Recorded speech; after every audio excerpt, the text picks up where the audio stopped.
All right, joining us now with reaction, the author of the New York Times bestseller Treason, former Speaker of the House, Newt Gingrich. Let me ask you, Mr. Speaker, the same question I'm asking John Roberts. The comments by Vice President Pence, the era of strategic patience is over. General McMaster saying it's clear the president's determined not to allow this kind of capability to threaten the United States. All right, so we know they have nuclear weapons. We know they don't have ICBM capability. Now, if you take those words literally, it sounds like they feel that they've got to take out any capability they have. How do you interpret it? Well, I think that's right, because you can have a nuclear weapon delivered by ship. You could do a variety Submarine. of different things. Yeah. It doesn't have to be an ICBM. Doesn't have to fit on a missile. You could put it in a cargo container. So I think this is a serious problem. It's also a grave danger of the North Koreans selling nuclear weapons to terrorists. And I think that we've been through a long stretch here. We had a big fight over this when I was Speaker, and you just could not get the Clinton administration to take it seriously. And, of course, Obama took nothing seriously. So we've had a lost period here of almost 30 years, and they've gradually, steadily built up their capability to hurt Seoul, Korea, built up their capability to threaten their neighbors.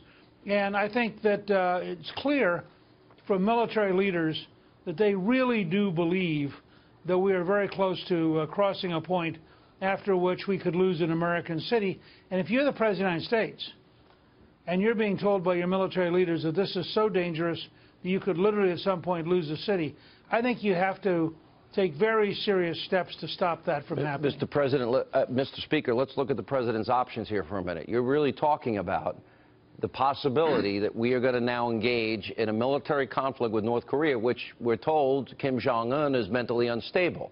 If you look at the neighbors, if he launches a nuclear weapon or conventional weapons for that matter, you're talking about the potential that millions could die in South Korea, millions could die in Japan, and, you know, are we prepared to see that through?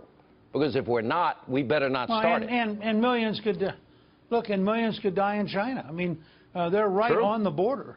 And so I think that in the very near future, one of three things will happen.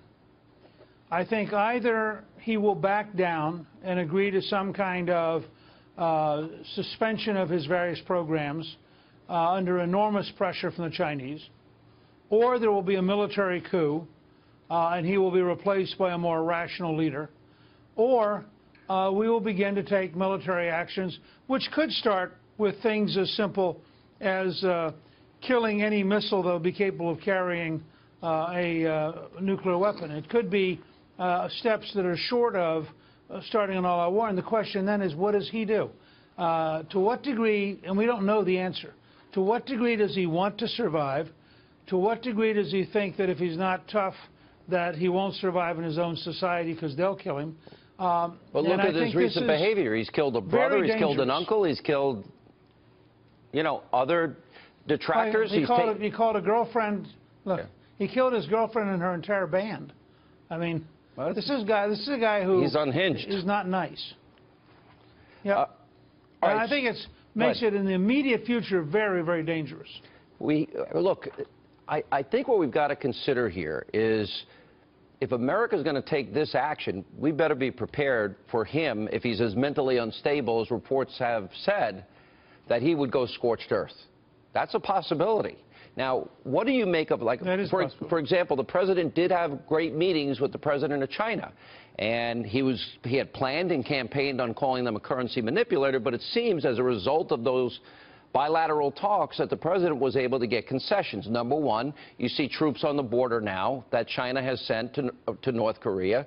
Number two, they sent coal back to North Korea and imported American coal.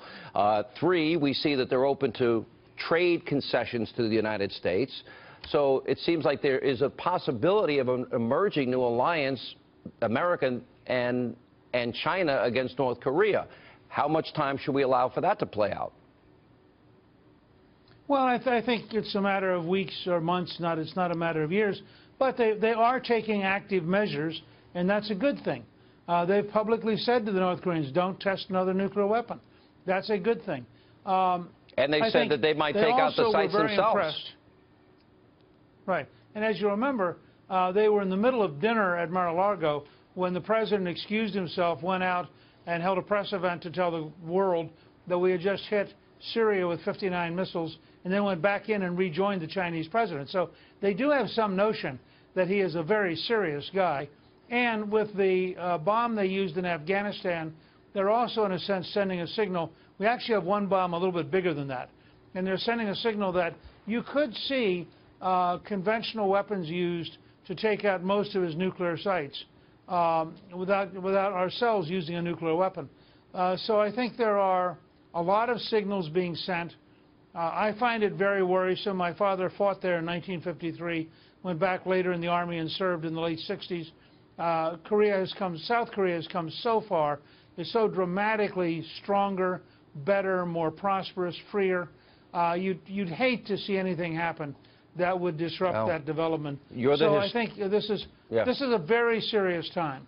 You're the historian. The last century alone, and you look at, Russia, Stalin, fascism, Nazism, Imperial Japan, the killing fields, over 100 million souls died.